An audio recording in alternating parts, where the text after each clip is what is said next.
Dears, ഇനി using of debit and ക്രെഡിറ്റിൻ്റെ ഒരു കാര്യമാണ് നമുക്ക് ചർച്ച ചെയ്യാനുള്ളത്. എങ്ങനെയാണ് അക്കൗണ്ടിങ്ങിൽ ഡെബിറ്റ് ഇഫക്റ്റിൻ്റെയും ക്രെഡിറ്റ് ഇഫക്റ്റിൻ്റെയും കാര്യങ്ങൾ ചെയ്യുന്നത്. അപ്പോൾ in accounts each transactions are recorded on the base of double entry principle. Double entry പ്രിൻസിപ്പിൾസിൻ്റെ ബേസിലാണ് ഓരോ ട്രാൻസാക്ഷൻസും നമ്മൾ അക്കൗണ്ടൻസിയിൽ റെക്കോർഡ് ചെയ്യുന്നത്. Every transaction has a give and take aspect. അപ്പോൾ ഈ ഡബിൾ എൻട്രി എന്ന് ഉദ്ദേശിക്കുന്നത് ഓരോ ട്രാൻസാക്ഷൻസിനും ഒരു ഗിവ് ആൻഡ് ടേക്ക് ആസ്പെക്റ്റ് ഉണ്ട്. ഒരു വാങ്ങൽ കൊടുക്കൽ ആസ്പെക്റ്റ്, ആ ഒരു രീതി അല്ലെങ്കിൽ ആ ഒരു വശം എന്തിനുണ്ട്? ട്രാൻസാക്ഷൻസിനുണ്ട്. അപ്പോൾ അതിൻ്റെ ബേസിലാണ് നമ്മൾ ഡബിൾ ഇഫക്റ്റിൻ്റെ രീതിയിൽ ഓരോ ട്രാൻസാക്ഷൻസും റെക്കോർഡ് ചെയ്യുന്നത്. So we follows double entry due to give and take aspect.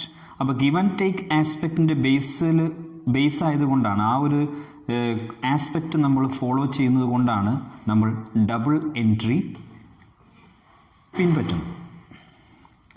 ഇനി ഈ ട്രാൻസാക്ഷൻസ് ശ്രദ്ധിക്കുക. Commenced business with ₹1,00,000. 1,00,000 രൂപ ഉപയോഗിച്ചിട്ട് ബിസിനസ് സ്റ്റാർട്ട് ചെയ്തു. Commenced business with ₹1,00,000. ഓക്കെ, അപ്പം ഇവിടെ വരുന്ന രണ്ട് ആസ്പെക്റ്റാണ് നിങ്ങളുടെ മുന്നിലേക്ക് ഞാൻ പറയുന്നത്. സോ ഒരു ആസ്പെക്റ്റ് എന്താണെന്ന് വെച്ചിട്ടുണ്ടെങ്കിൽ ക്യാഷാണ്. നമ്മൾ ബിസിനസ് 1,00,000 രൂപ വെച്ചിട്ട് സ്റ്റാർട്ട് ചെയ്ത് കഴിഞ്ഞാൽ ഇതിൽ എൻട്രി ചെയ്യേണ്ട ഒരു ആസ്പെക്റ്റ് ക്യാഷാണ്. Another aspect is capital.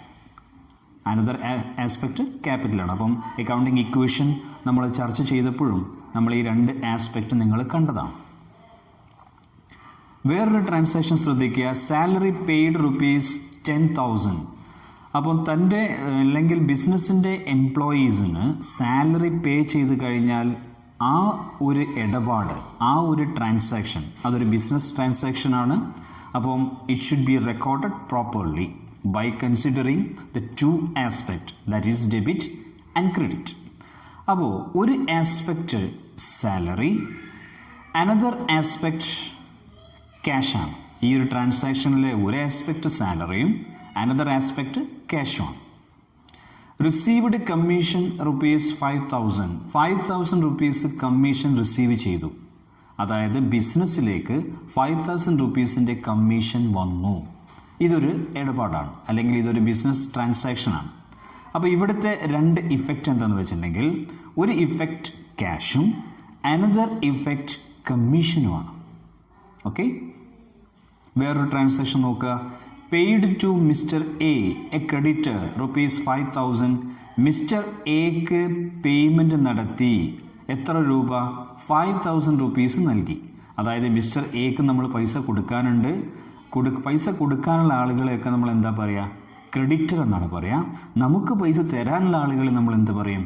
Debtor എന്ന് പറയും. അപ്പോൾ ഇവിടെ മിസ്റ്റർ എ എന്താണ്? ഒരു ക്രെഡിറ്ററാണ്. അപ്പോൾ 5,000 rupees മിസ്റ്റർ എക്ക് നൽകി. സോ ഇവിടെ വരുന്ന ഒരു ഇഫക്റ്റ് മിസ്റ്റർ എ എന്ന് പറഞ്ഞ ഒരു സംഗതി. Another effect ക്യാഷാണ്. ഓക്കെ,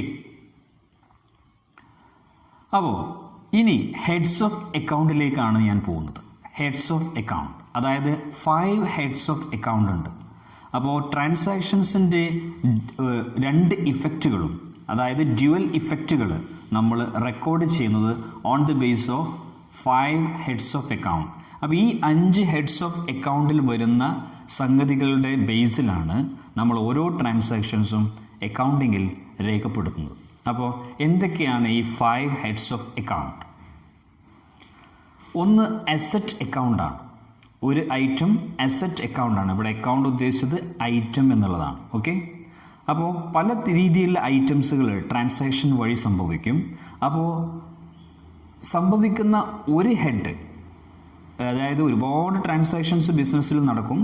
അപ്പോൾ അതിൽ വരുന്ന ഒരു ഐറ്റം അല്ലെങ്കിൽ ഒരു അക്കൗണ്ട് എന്താണ്? അസറ്റ് അക്കൗണ്ടാണ്. അനദർ ഐറ്റം അല്ലെങ്കിൽ അനദർ അക്കൗണ്ട് എന്ന് പറഞ്ഞാൽ എക്സ്പെൻസ് അക്കൗണ്ടാണ്. വേറൊരു അക്കൗണ്ട് എന്ന് പറഞ്ഞാൽ ലയബിലിറ്റി അക്കൗണ്ടാണ്, ബാധ്യത. എക്സ്പെൻസ് എന്ന് പറഞ്ഞാൽ ചെലവ്, അസറ്റ് എന്ന് പറഞ്ഞാൽ നമ്മൾ വാല്യൂ, നമ്മൾ പഠിച്ചതാണ്. Revenue account. റവന്യൂ എന്ന് പറഞ്ഞാൽ ഇൻകം. Capital account. അപ്പം ഇത്തരം അക്കൗണ്ട്സുകളാണ് 5 ഹെഡ്സ് ഓഫ് അക്കൗണ്ടുകളാണ് അക്കൗണ്ടൻസിയിൽ നമ്മൾ ബേസ് ചെയ്യുന്നത്. അതായത് എത്ര ട്രാൻസാക്ഷൻസ് സംഭവിച്ചു കഴിഞ്ഞാലും ഈ 5 ഹെഡ്സ് ഓഫ് അക്കൗണ്ടിൽ ഉൾപ്പെടുന്ന ഐറ്റംസ് ആണ് സംഭവിക്കുക. എത്ര നമ്പർ ഓഫ് ട്രാൻസാക്ഷൻസ് സംഭവിച്ചാലും ഈ 5 ഹെഡ്സ് ഓഫ് അക്കൗണ്ടിൽ വരുന്ന കാര്യങ്ങളാണ് ഉണ്ടാവുക. അപ്പോൾ അസറ്റ് അക്കൗണ്ടിൻ്റെ റൂൾ എന്താണ്, എക്സ്പെൻസ് അക്കൗണ്ടിൻ്റെ റൂൾ എന്താണ്, ലയബിലിറ്റി അക്കൗണ്ടിൻ്റെതും റവന്യൂ അക്കൗണ്ടിൻ്റെയും ക്യാപിറ്റൽ അക്കൗണ്ടിൻ്റെയും റൂളുകൾ എന്താണ്, ഇതാണ് ഇനി നമുക്ക് അറിയേണ്ടത്. Whenever asset account increases or whenever expense account increases and whenever asset account decreases or expense account decreases, increase ആവുകയാണെങ്കിൽ ഡെബിറ്റ് ചെയ്യണം, ഡിക്രീസ് ആവുകയാണെങ്കിൽ ക്രെഡിറ്റ് ചെയ്യണം. അപ്പോൾ ഇവിടെ കൊടുക്കുന്ന ഇഫക്റ്റ് അസറ്റ് അക്കൗണ്ടുകളും അല്ലെങ്കിൽ അസറ്റ് ഐറ്റംസുകളും എക്സ്പെൻസ് അക്കൗണ്ടുകൾ അല്ലെങ്കിൽ എക്സ്പെൻസ് ഐറ്റംസ് ഇത് കൂടിക്കഴിഞ്ഞാൽ നമ്മൾ ഡെബിറ്റ് ചെയ്യണം. ഡെബിറ്റ് ഇഫക്റ്റ് ആണ് കൊടുക്കേണ്ടത് അക്കൗണ്ടിങ്ങിൽ. അതെങ്ങനെ കൊടുക്കുക എന്നുള്ളത് നമ്മൾ തുടർന്ന് ചർച്ച ചെയ്യും. എക്സ്പെൻസ് കുറയുകയും അസറ്റ് കുറയുകയും സംഭവിച്ചു കഴിഞ്ഞാൽ നമ്മൾ കൊടുക്കേണ്ട ഇഫക്റ്റ് എന്താണ്, ക്രെഡിറ്റ് ഇഫക്റ്റാണ്. അപ്പോൾ ആദ്യത്തെ ഈ 2 അക്കൗണ്ടുകൾക്ക് ഈ റൂളാണ്. തുടർന്നുള്ള 3 അക്കൗണ്ടുകൾക്കുള്ള rule whenever liability or revenue or capital increases and whenever liability, revenue or capital decreases. So when it increases, it should be credited. So we have to give credit effect. And when it decreases, we have to give debit effect. അപ്പം ഈ ഇഫക്റ്റിനെയാണ് നമ്മൾ പറയുക rules of account. ഇതാണ് rules of account. ഇതിൻ്റെ ബേസിലാണ് നമ്മൾ എന്ത് ചെയ്യുന്നത്, ഓരോ ഐറ്റത്തെയും ട്രാൻസാക്ഷൻസ് സംഭവിക്കുന്ന വാരിയസ് ഐറ്റംസുകളെ നമ്മൾ ഡെബിറ്റ് ആൻഡ് ക്രെഡിറ്റ് ഇഫക്റ്റ് നൽകിയിട്ട് റെക്കോർഡ് ചെയ്യുന്നത് ഇതിൻ്റെ ബേസിലാണ്. ഓക്കെ, അപ്പോൾ ഡിയേഴ്സ്, അപ്പോൾ ഇനി കമൻസ്ഡ് ബിസിനസ് വിത്ത് ₹1 lakh. ഇവിടെ വരുന്നത് ഒരു ഐറ്റം ക്യാഷ്, അതായത് cash account, another item capital account. അപ്പോൾ ഇവിടെ ക്യാഷ് അക്കൗണ്ടിന് എന്ത് ഇഫക്റ്റാണ് നൽകുന്നത്, ക്യാപിറ്റൽ ഐറ്റത്തിന് എന്ത് ഇഫക്റ്റാണ് നൽകുന്നത്. അപ്പോൾ ഐറ്റം ഉദ്ദേശിക്കുന്നത് അക്കൗണ്ട്. അപ്പോൾ 2 അക്കൗണ്ടുകളാണ് സംഭവിക്കുക, അല്ലെങ്കിൽ 2 അക്കൗണ്ടുകളാണ് നമ്മൾ രേഖപ്പെടുത്തുന്നത്. ഒരു അക്കൗണ്ട് ക്യാഷും അനദർ അക്കൗണ്ട് ക്യാപിറ്റലും. അപ്പോൾ ക്യാഷ് അക്കൗണ്ടിൻ്റെ റൂൾ അല്ലെങ്കിൽ ക്യാഷ് അക്കൗണ്ട് ഏത് ഹെഡ്സിലാണ് വരിക എന്ന് ചെക്ക് ചെയ്യണം. അപ്പോൾ ഹെഡ്സ് ഓഫ് അക്കൗണ്ടിൽ ക്യാഷ് വരിക അസറ്റിലാണ്, അസറ്റ് അക്കൗണ്ടിലാണ് ക്യാഷ് വരിക. അപ്പോൾ അസറ്റ് അക്കൗണ്ടിൻ്റെ റൂൾ എന്താണ്, whenever it increases it should be debited and whenever it decreases it should be credited. Okay, അപ്പോൾ കമൻസ്ഡ് ബിസിനസ് വിത്ത് ₹1 lakh എന്ന് പറഞ്ഞ ഈ ഒരു ട്രാൻസാക്ഷൻ്റെ ഒരു ഇഫക്റ്റായ അല്ലെങ്കിൽ ഒരു ഐറ്റമായ ക്യാഷിൻ്റെ റൂൾ എന്താണെന്ന് വെച്ചാൽ it is increasing. Cash increase ചെയ്യുകയാണ്. ക്യാഷ് ഇൻക്രീസ് ചെയ്യുക എന്ന് പറഞ്ഞിട്ടുണ്ടെങ്കിൽ ക്യാഷ് ഇൻക്രീസ് ചെയ്യാം. ഇത് ക്യാഷ് ഇവിടെ കൂടുകയാണ്. ഓക്കെ, ക്യാഷ് കൂടുകയാണ്. അതേപോലെ ക്യാപിറ്റൽ കൂടുകയാണ്, ക്യാപിറ്റലും കൂടുകയാണ്. It is also increasing. ക്യാപിറ്റലും കൂടുകയാണ്, ക്യാഷും കൂടുകയാണ്. അപ്പോൾ ക്യാപിറ്റൽ അക്കൗണ്ടിൻ്റെ റൂൾ എന്താണ്, ക്യാപിറ്റൽ അക്കൗണ്ടിൻ്റെ റൂള് കൂടുകയാണെങ്കിൽ ക്രെഡിറ്റ് ചെയ്യണം. അസറ്റ് അക്കൗണ്ടിൻ്റെ റൂള് കൂടുകയാണെങ്കിൽ ഡെബിറ്റ് ചെയ്യണം, കുറയുകയാണെങ്കിൽ ക്രെഡിറ്റ് ചെയ്യണം. അപ്പോൾ ഇവിടെ അസറ്റ് കൂടുകയാണ്, ക്യാപിറ്റലും കൂടുകയാണ്. അപ്പോൾ അസറ്റ് അക്കൗണ്ടിന് ഡെബിറ്റ് ഇഫക്റ്റും ക്യാപിറ്റൽ അക്കൗണ്ടിന് ക്രെഡിറ്റ് ഇഫക്റ്റുമാണ് സംഭവിക്കുക. അപ്പോൾ ഒരു ഇഫക്റ്റ് ഇതാണ്, ഒരു ഇഫക്റ്റ് ഇതാണ്. അപ്പോൾ നമ്മൾ റെക്കോർഡ് ചെയ്യുമ്പോൾ ക്യാഷ് അക്കൗണ്ടിന് ഡെബിറ്റ് ഇഫക്റ്റ് കൊടുക്കണം, ക്യാഷ് അക്കൗണ്ടിന് ഡെബിറ്റ് ഇഫക്റ്റ് കൊടുക്കണം, ക്യാഷ് അക്കൗണ്ടിന് ഡെബിറ്റ് ഇഫക്റ്റ് കൊടുക്കണം. പിന്നെയോ ക്യാപിറ്റൽ അക്കൗണ്ടിന് ക്രെഡിറ്റ് ഇഫക്റ്റും നൽകണം. അപ്പോൾ ക്യാഷ് അക്കൗണ്ടിന് കൊടുക്കേണ്ടത് ഡെബിറ്റ് ഇഫക്റ്റാണ്, ക്യാപിറ്റൽ അക്കൗണ്ടിന് കൊടുക്കേണ്ടത് ക്രെഡിറ്റ് ഇഫക്റ്റാണ്.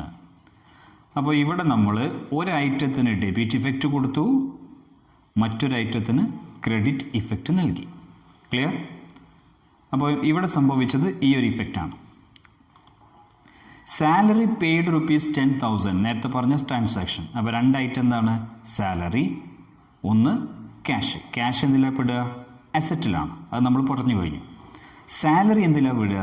സാലറി എക്സ്പെൻസ് ആണ്. അപ്പോൾ എക്സ്പെൻസ് അക്കൗണ്ട് റൂൾ നോക്കാം. Expense account rule asset account same റൂളാണ്. കൂടുകയാണെങ്കിൽ ഡെബിറ്റ് ചെയ്യും, കുറയുകയാണെങ്കിൽ ക്രെഡിറ്റ് ചെയ്യും. അപ്പോൾ സാലറി കൊടുത്തപ്പോൾ സാലറി കൂടി, എക്സ്പെൻസ് കൂടി. At the same time cash കുറഞ്ഞു. അപ്പോൾ ഇവിടെ എന്താ സംഭവിക്കുന്നത്? ക്യാഷ് കുറഞ്ഞു. ഓക്കെ. പിന്നെയോ സാലറി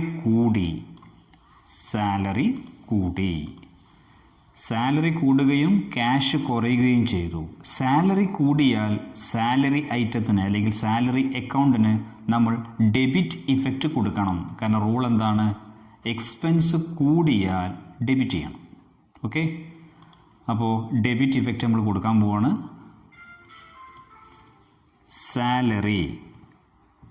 സാലറിക്ക് എന്ത് ഇഫക്റ്റാണ് കൊടുക്കുക? Debit effect. ഓക്കെ. ക്യാഷ് അക്കൗണ്ടിന് എന്ത് ഇഫക്റ്റ് കൊടുക്കും? ക്യാഷ് ഇവിടെ കുറയുകയാണ് സംഭവിച്ചത്. അപ്പോൾ ക്യാഷ് അക്കൗണ്ടിന് നമ്മൾ ക്രെഡിറ്റ് ഇഫക്റ്റ് നൽകും. ഇവിടെ ചെയ്യേണ്ടത് ഈ രീതിയിലാണ് റെക്കോർഡ് ചെയ്യേണ്ടത്. ട്രാൻസാക്ഷൻസ് ഒരു ഐറ്റത്തിനായി സാലറിയെ നമ്മൾ ഡെബിറ്റ് ചെയ്യണം, ക്യാഷിനെ നമ്മൾ ക്രെഡിറ്റ് ചെയ്യണം. ഇനി റിസീവ്ഡ് കമ്മീഷൻ സ്ഥാപനത്തിലേക്ക് വന്നു ചേർന്നു. കഴിഞ്ഞാൽ സ്ഥാപനത്തിലെ ക്യാഷ് ഇൻക്രീസ് ആവുകയാണ്, ക്യാഷ് കൂടുകയാണ്. Okay. At the same time commission is also increasing.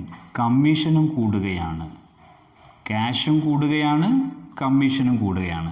ആ വന്നിട്ടുള്ള കമ്മീഷൻ തന്നെയാണെന്ത്? ക്യാഷ്. പക്ഷേ ഇവിടെ റിഫ്ലക്റ്റ് ചെയ്യുന്ന രണ്ട് ഐറ്റം എന്ന് പറഞ്ഞാൽ ഒന്ന് ക്യാഷും ഒന്ന് കമ്മീഷനാണ്. കമ്മീഷൻ ഏത് ഹെഡിലാണ് വിടുക എന്ന് നോക്കണം. നോക്കുക, ഹെഡ് റവന്യൂവിലാണ് എന്ത് വരിക? കമ്മീഷൻ വരിക. ഇൻകമാണ്. ഇൻകം കൂടിയാൽ നമ്മൾ എന്ത് ചെയ്യും? ക്രെഡിറ്റ് ചെയ്യും. കുറഞ്ഞാൽ എന്ത് ചെയ്യും? ഡെബിറ്റ് ചെയ്യും. ഓക്കെ. അപ്പോൾ റിസീവ്ഡ് കമ്മീഷൻ കൂടിക്കഴിഞ്ഞാൽ നമ്മൾ എന്തിനു ചെയ്യണം? ക്രെഡിറ്റ് ചെയ്യണം. ക്യാഷ് കൂടിക്കഴിഞ്ഞാൽ നമ്മൾ അതിനെന്ത് ചെയ്യും? ഡെബിറ്റ് ചെയ്യും. ക്യാഷ് എവിടെ വരുന്നത്? അസറ്റിലാണ് ക്യാഷ് വരുന്നത്. അപ്പോൾ അസറ്റ് അക്കൗണ്ട് റൂൾ എന്താണ്? കൂടിയാൽ ഡെബിറ്റ്, കുറഞ്ഞാൽ ക്രെഡിറ്റ്. ഓക്കെ. അപ്പോൾ ഇവിടെ നമ്മൾ എൻട്രി ചെയ്യുന്നു.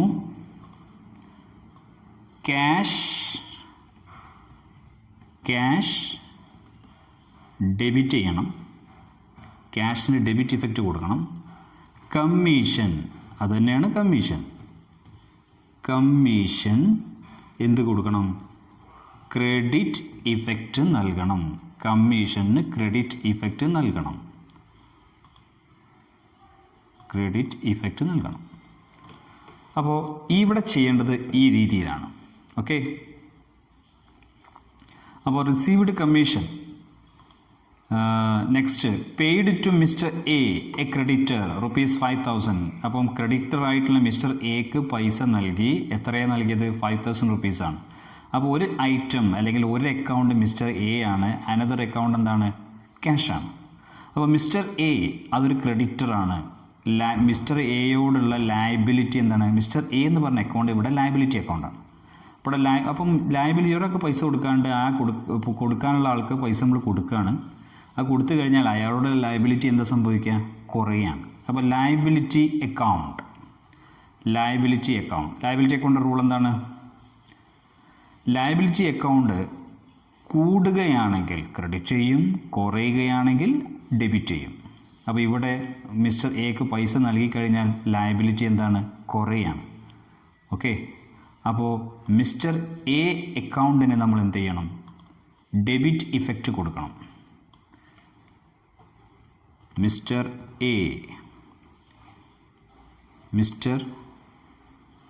എ അക്കൗണ്ട് മിസ്റ്റർ എ അക്കൗണ്ടിന് നമ്മൾ എന്ത് കൊടുക്കണം? ഡെബിറ്റ് ഇഫക്റ്റ് നൽകണം. ക്യാഷിന് നമ്മൾ എന്ത് കൊടുക്കണം? ക്രെഡിറ്റ് ഇഫക്റ്റ് കൊടുക്കണം. ക്യാഷ് കുറഞ്ഞാൽ ക്രെഡിറ്റാണ് ചെയ്യേണ്ടത്. കാരണം ക്യാഷ് ഏത് ഹെഡിലാണ് വരിക? അസറ്റ് ഹെഡിലാണ് വരിക. അസറ്റ് അക്കൗണ്ട് റൂൾ എന്താണ്? കൂടുകയാണെങ്കിൽ ഡെബിറ്റ് ചെയ്യും, കുറയുകയാണെങ്കിൽ ക്രെഡിറ്റ് ചെയ്യും. അതുകൊണ്ട് നമ്മളിവിടെ കുറഞ്ഞു, അപ്പോൾ നമ്മൾ എന്ത് ചെയ്തു? ക്രെഡിറ്റ് ഇഫക്റ്റ് നൽകി. അപ്പോൾ ഈ ഒരു ബേസിലാണ് നമ്മൾ അക്കൗണ്ടിങ്ങിൽ ട്രാൻസാക്ഷൻസിനെ നമ്മൾ ഡ്യുവൽ ഇഫക്റ്റ് നൽകിയിട്ട് റെക്കോർഡ് ചെയ്യുന്ന രീതി. തുടർന്ന് നമുക്ക് ഇതിൻ്റെ ഡീറ്റെയിൽ ആയിട്ടുള്ള കാര്യങ്ങൾ നമുക്ക് ചർച്ച ചെയ്യാം. ഓക്കെ.